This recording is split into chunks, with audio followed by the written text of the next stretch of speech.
Pemirsa, pasangan calon wakil Bupati Buleleng dari fraksi PDIP, Gede Supriyatna, menggunakan hak pilihnya di TPS 3 Desa Tejakula, Kecamatan Tejakula, Buleleng.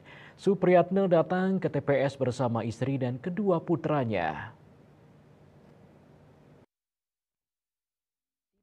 11 Wita di TPS, Gede Supriyatna datang bersama istri Made Hermawati dan kedua putranya Gede Pandia Wicaksanagara dan Made Andika Laksamanagara. Dari sejumlah TPS yang ada di Desa Tejakule, Gede Supriyatna mendapat nomor DPT 6 dari total jumlah DPT sebanyak 456 DPT. Ditemui setelah melaksanakan hak pilihnya, Supriyatna mengaku optimis meraih kemenangan. Khusus di daerah Tejakule, ia mengaku optimis bisa meraih target 70-80% suara. Kalau target di Tejakule gimana?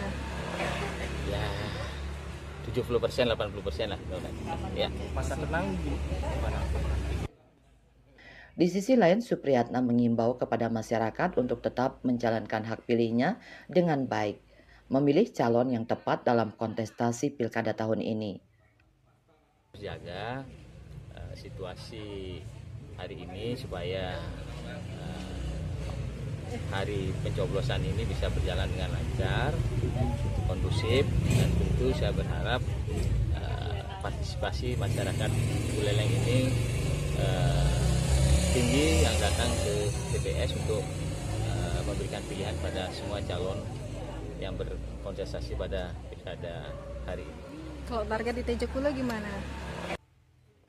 Dalam kesempatan itu, Supriyatna juga menyatakan sehari sebelumnya tidak melakukan persiapan apapun, namun bersama-sama melaksanakan persembahyangan ke beberapa pura di Buleleng.